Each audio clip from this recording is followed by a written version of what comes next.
Nutrición en cultivo de lechuga, Lactuca sativa, bajo el sistema de raíz flotante. El cultivo de la lechuga se ubica en el grupo de las hortalizas de hoja y se consume prácticamente en fresco. Su importancia se ha incrementado en los últimos años debido a la diversidad de tipos de variedades que existen y a su importancia en la alimentación balanceada. En cuanto a su morfología, cuenta con una raíz pivotante que puede penetrar hasta 30 centímetros de profundidad con pequeñas ramificaciones, contiene bastante látex y cuenta con numerosas raíces laterales de absorción. Sus hojas son lanceoladas o redondas, el borde del limbo es liso lobulado, ondulado a serrado o dentado. Tanto su color como las anteriores características dependen del tipo o del cultivar. Su tallo es pequeño, muy corto, cilíndrico y no se ramifica cuando la planta está en el estado óptimo de cosecha. Posterior a este estado, el tallo se alarga ramificándose como se observa en la figura 1. Cuando el tallo se alarga comienza a florecer. Sus flores están agrupadas en capítulos dispuestos en racimos o corimbos compuestos de 10 a 25 floretes con receptáculo plano rodeado por brácteas imbricadas. El fruto es un aquenio típico y la semilla es exalbuminosa picuda y plana, tiene forma ahogada achatada con 3 a 5 costillas en cada cara. Puede ser de color blanco, amarillo, marrón o negro. Mide de 2 a 5 milímetros. La lechuga a nivel nacional tiene un consumo per cápita anual de 2.2 kilogramos. Como hortaliza tiene una participación del 3.6% en la producción nacional. El principal productor en México es Guanajuato con 569.810 toneladas, seguido de Zacatecas y Puebla. México figura como noveno productor mundial. Aunque no se hace una diferenciación entre el cultivo hidropónico y el convencional del cultivo de lechuga a nivel nacional, tenemos que en México se tienen un total de 26 hectáreas cosechadas con lechuga bajo invernadero, esto quiere decir que esta superficie cuenta con riego. Se cuenta con una exportación que ascienden a los $380.2 millones tan solo en el año 2022. Requerimientos del cultivo. En esta tabla podemos observar las condiciones óptimas en las que se desarrolla la lechuga. Este cultivo se adapta a cualquier tipo de suelo. Y la temperatura que requiere va variando de acuerdo a su etapa fenológica. Establecimiento de lechuga iceberg. En cuanto al manejo que se le da a la lechuga en un sistema tradicional, tenemos que para el manejo del suelo hay que realizar un análisis de suelo para conocer sus características físicas y químicas. Entre las características químicas debemos considerar el pH, el cual debe estar entre 6.6 y 7.3 para este cultivo.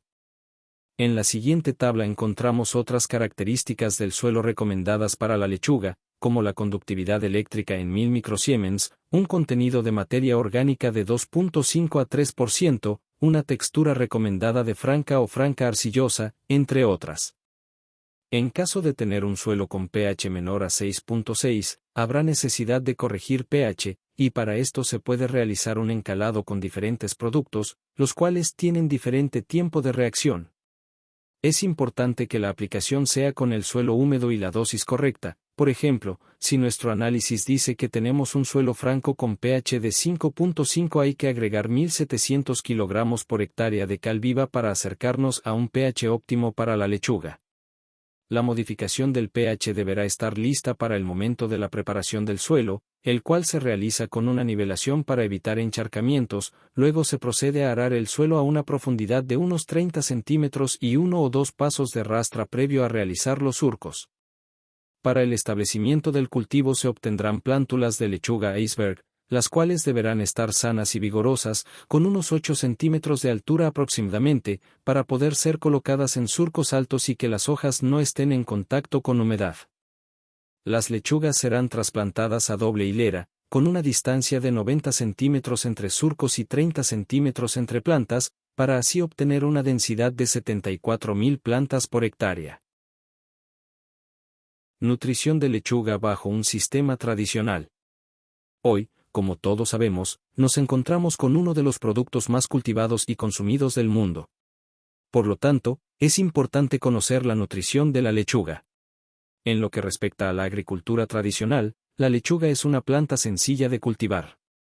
Sin embargo, Esto requiere de un control adecuado del riego y fertilización, ya que de esto dependerá el éxito de la cosecha. Respecto a los factores agroclimáticos, la humedad relativa es una de las condiciones más importantes que se debe controlar, ya que el sistema radicular de la lechuga es muy reducido a comparación con la parte aérea, por lo que es muy sensible a la falta de humedad y soporta mal un periodo de sequía, aunque éste sea breve. Otro factor importante es la nutrición de la lechuga en sus diferentes etapas fenológicas. Para realizar una fertilización eficiente debemos conocer las necesidades del cultivo.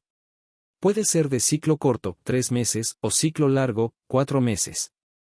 En ambos ciclos se presentan 5 estadios fenológicos.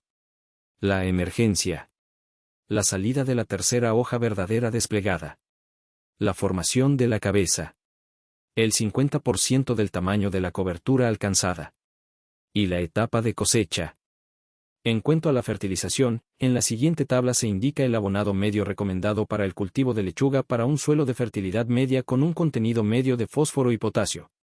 Aquí existen dos variantes en las cuales se pone como objetivo la producción de 30 a 40 toneladas por hectárea. Para el riego por surcos la necesidad de nitrógeno ronda los 120 a 140 kilogramos por hectárea. Las necesidades de fósforo ronda entre 30 a 50 kilogramos por hectárea. Y la necesidad de potasio ronda de los 180 a 230 kilogramos por hectárea. La única variante con el riego localizado es el nitrógeno, ya que el consumo va de 100 a 120 kilogramos por hectárea. Para ser más específicos, en la siguiente tabla se muestra la fertilización en base a la etapa fenológica, considerando una variedad de ciclo largo. Aquí se consideran los nutrientes esenciales como lo son el nitrógeno, fósforo y potasio. Para la etapa inicial, llamado tercera hoja verdadera, el aporte de nitrógeno va de la primera a la cuarta semana, requiriendo 5 kilogramos por hectárea. La formación de cabeza va de la quinta semana a la octava semana y aquí se requiere un total de 15 kilogramos por hectárea, cuando está alcanzado el 50% del tamaño de cabeza. Se requiere alrededor de 30 kilogramos por hectárea y en las fases finales que va de la 13ª a la semana 16 se requiere un aporte total de 45 kilogramos por hectárea. Para el fósforo, la demanda en la tercera hoja verdadera desplegada es de 3 kilogramos por hectárea. El estadio de formación de cabeza punto es cuando más fósforo se requiere alcanzando una demanda de 13 kilogramos por hectárea y para finalizar, se aplica en el 50% del tamaño de cabeza alcanzado únicamente 3.5 kilogramos por hectárea. El potasio es uno de los nutrientes más importantes en la fertilización de la lechuga, siendo este demandado en los inicios de la primera etapa llamada tercera hoja verdadera, un total de 6 kilogramos por hectárea. Cuando se llega a la etapa de formación de cabeza se necesita aportar un total de 24 kilogramos por hectárea alcanzando el 50% de la cabeza, siendo la etapa de cosecha, cuando más potasio se necesita ya que es necesario agregar alrededor de 100 kilogramos por hectárea. La palabra hidroponía significa literalmente, trabajo con agua, y se refiere a una técnica de cultivo que no utiliza suelo, sino una solución de agua con nutrientes que alimenta a las plantas. La hidroponía tiene mucha importancia para la agricultura y la alimentación, ya que permite aprovechar mejor los recursos, como el agua, el espacio y la energía, y obtener productos de mayor calidad, rendimiento y sanidad.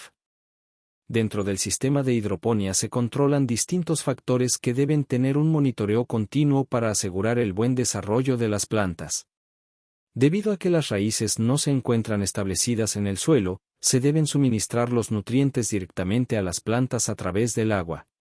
Los niveles y la composición de estos nutrientes se tienen que controlar cuidadosamente para asegurar que las plantas reciban los elementos esenciales para su crecimiento.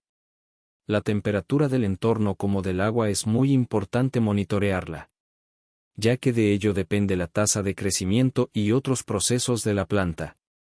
Si el sistema se lleva bajo techo, se utiliza iluminación artificial para proporcionar la luz necesaria para la fotosíntesis.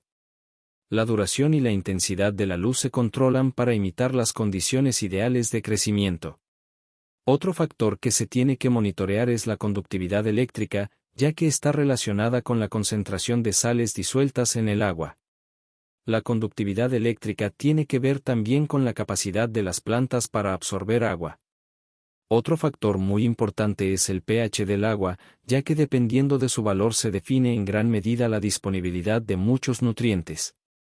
Comúnmente, en los cultivos hidropónicos se trabaja con un rango 5.5 a 5.8, ya que se ha demostrado que es donde se encuentran mejor disueltos los iones, especialmente el fósforo y los micronutrientes. La oxigenación del agua también se controla para evitar problemas como la asfixia de las raíces. Esto se logra mediante la circulación del agua que, además de distribuir el oxígeno, también se distribuyen los nutrientes a las raíces de las plantas. El drenaje es importante para evitar el encharcamiento de las raíces. Y la humedad relativa, que al igual que las demás se debe monitorear, ya que se relaciona con la transpiración de la planta y es imprescindible para que el intercambio gaseoso y la fotosíntesis se lleven a cabo. Sistema hidropónico de raíz flotante. Se recomienda para el cultivo de plantas de bajo tamaño como lechuga y aromáticas. No se recomienda su uso para plantas altas y pesadas, ni para plantas de desarrollo subterráneo, debido a que la placa de unicel donde se suspenden podría verse dañadas.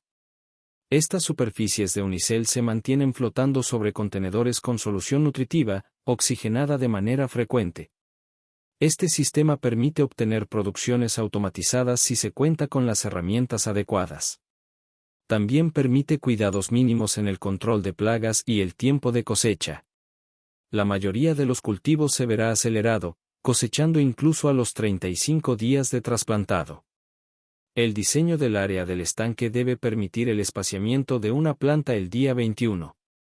Para facilitar el proceso de espaciamiento, se ejecutan múltiples estanques en paralelo para poder realizar los trasplantes, cultivando en uno de los estanques entre los días 11 y 21, que posteriormente se trasladan a uno de los estanques restantes donde se cultivarán durante 2 semanas, del día 21 hasta el día 35. Densidades de plantación. Con un arreglo de 10 centímetros entre ejes podemos obtener 40 plantas por metro cuadrado. Por su parte, con un arreglo de 20 centímetros entre ejes podemos obtener 20 plantas por metro cuadrado. Con un arreglo de 25 por 30 centímetros entre ejes podemos obtener 13 plantas por metro cuadrado. Esta distancia varía dependiendo del tamaño de las plantas y la variedad utilizada. Si nuestro producto final es lechuga baby, podremos cosechar incluso 36 plantas por metro cuadrado. No se recomienda este sistema de producción para lechuga romana o lechuga iceberg.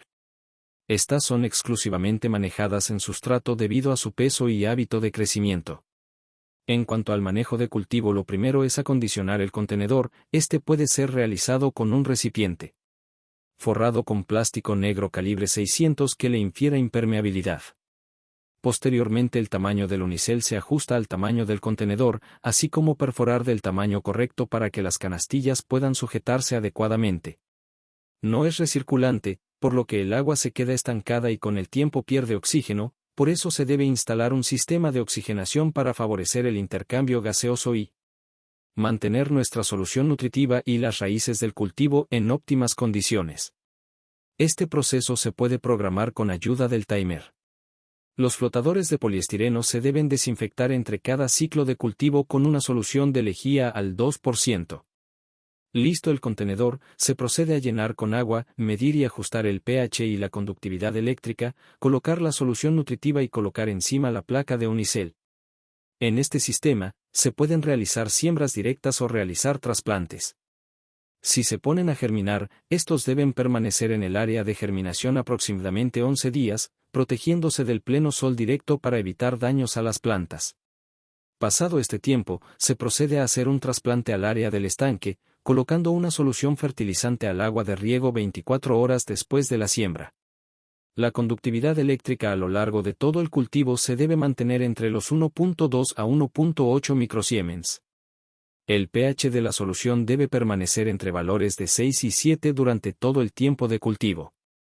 Si se utiliza una mesa de reflujo e inundación, esta debe programarse para inundarse 4 veces al día, o cada 6 horas, durante un cuarto de hora, según sea necesario para mantener húmedas las raíces. Hoy en día existen herramientas como los sensores de oxígeno disuelto y algunos otros, para monitorear los parámetros ambientales del invernadero o lugar de producción. Los sensores comunicarán las condiciones ambientales a la computadora de control, que activará medidas de control ambiental como calefacción, ventilación e iluminación que sean necesarias. se recomienda mantener niveles de oxígeno disuelto de 5 mg por litro y superiores, ya que los niveles inferiores son perjudiciales e incluso podrían ser fatales para las plantas. Sin embargo, una concentración de OD de 5 mg por litro es difícil de mantener en ambientes de invernadero, por lo que se requerirá el uso de bombas. La nutrición de lechuga en sistemas hidropónicos. En cultivos bajo sistemas hidropónicos es fundamental la elaboración de soluciones nutritivas que garanticen el éxito de la obtención de cosecha, ya que los sustratos y el agua no cubren los requerimientos nutricionales de las plantas. Considerando a una solución nutritiva como el conjunto de sales minerales disueltas en agua, que deben encontrarse en balance y equilibrio para la correcta asimilación y absorción. Esta solución nutritiva depende de la especie, la variedad y la etapa fenológica de la planta que se maneje. Existen elementos esenciales que se utilizan en las soluciones nutritivas que ayudan al correcto crecimiento y desarrollo de las plantas. Entre ellos están los macronutrientes como nitrógeno, fósforo, potasio, calcio, magnesio y azufre, y los micronutrientes como el hierro, manganeso, zinc, boro, cobre, molibdeno y cloro.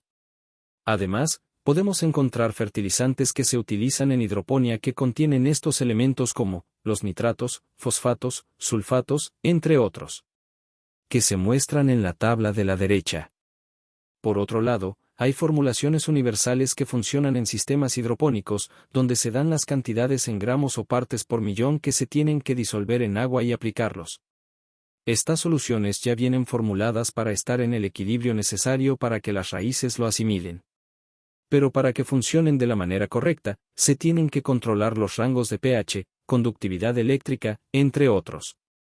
Un ejemplo es la solución Steiner, en la que la solución nutritiva debe contener las proporciones entre aniones y cationes. Esta solución tiene agregados los nutrientes esenciales para el adecuado crecimiento y desarrollo de las plantas, es un fertilizante compuesto por los macro y micronutrientes.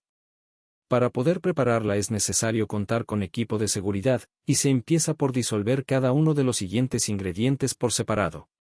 Azufre, debido a que es poco soluble, se vierten 500 gramos en 1.5 litros de agua tibia y se mezclan.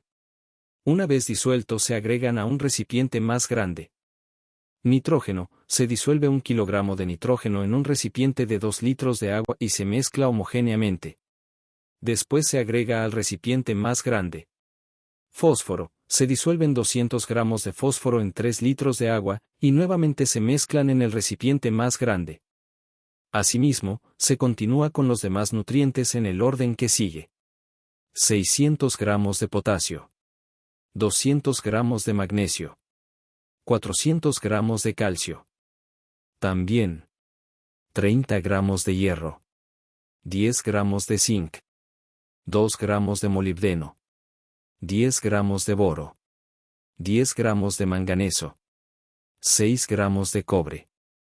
Por último, es importante mencionar que también existen formulaciones comerciales que ya están establecidas y que solamente se tienen que aplicar conforme a las necesidades. Síntomas de deficiencia de la lechuga en hidroponía. Los requerimientos nutricionales de una planta varían en función de la etapa fenológica en la que se encuentre.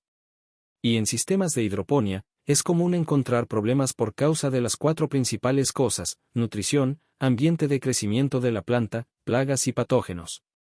En este sistema se depende de la composición y formulación de la solución nutritiva para proporcionar todos los elementos esenciales necesarios para el crecimiento y la producción ideales de las plantas. Sin embargo, las soluciones nutritivas son complejas y su composición cambia a medida que los iones minerales se extraen cuando fluyen a través del sistema radicular. Dicho esto, se explicará a continuación cuáles son las características de cuando existe deficiencia en las plantas, así como cuando hay exceso del mismo. También se explicará la función de cada elemento dentro de la planta. En el caso del nitrógeno, cumple su función en la planta para producir un desarrollo rápido en las fases iniciales de crecimiento. Es responsable del color verde oscuro de las plantas. Mejora la calidad de las hortalizas que se cultivan por sus hojas. Cuando existe carencia de nitrógeno, hay un desarrollo lento de la planta y una coloración verde pálida e incluso amarillenta, clorosis, sobre todo en las hojas más externas, y la deficiencia es más marcada. Y cuando hay un exceso de este, hay un retraso o carencia de acogollado por la tendencia al crecimiento vegetativo. En el caso del fósforo, es indispensable para que las plantas tengan un buen desarrollo inicial. Cuando existe carencia de fósforo, las hojas manifiestan una coloración morada, inicialmente en la parte inferior, en vez, para posteriormente manifestarse en toda la superficie. Detención de crecimiento. Retraso del acogollado. Endurecimiento de hojas externas. Necrosis total de las hojas si la deficiencia es severa. Y cuando hay un exceso de este se bloquea la absorción de hierro. El potasio cumple con la función de proporcionar mayor vigor y resistencia a las enfermedades y regula las condiciones de agua dentro de las células de la planta y las pérdidas de agua por transpiración. Cuando el potasio está deficiente, la clorosis aparece en el borde de las hojas adultas inferiores, se crean pequeños puntos negros, necróticos, que aparecen entre los nervios o en el ápice de las hojas.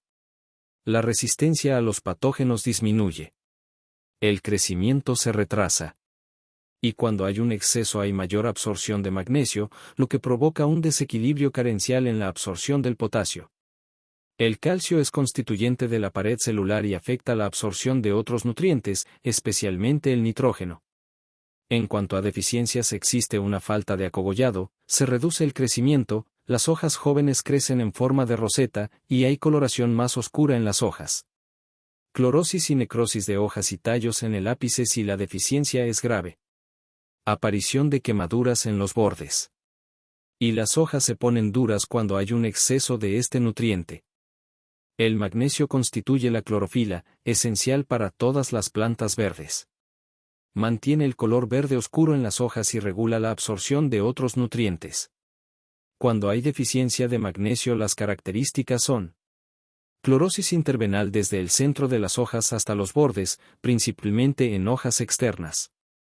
Punteado necrótico. Clorosis con nervio central en color verde claro. Márgenes foliares retraídos. Y cuando hay un exceso de este elemento hay problemas en la absorción de nutrientes como el calcio y el potasio, que impide tener un nivel correcto de estos mismos. Por último, tenemos al azufre y este, aunque no es un constituyente de la clorofila, ayuda en su formación y fomenta el desarrollo vegetativo de la planta. Cuando hay deficiencia de este elemento, las nervaduras de las hojas nuevas se tornan amarillas y en exceso igual producen este color amarillento en las hojas nuevas. Estos son algunos ejemplos de los síntomas que se presentan en la lechuga.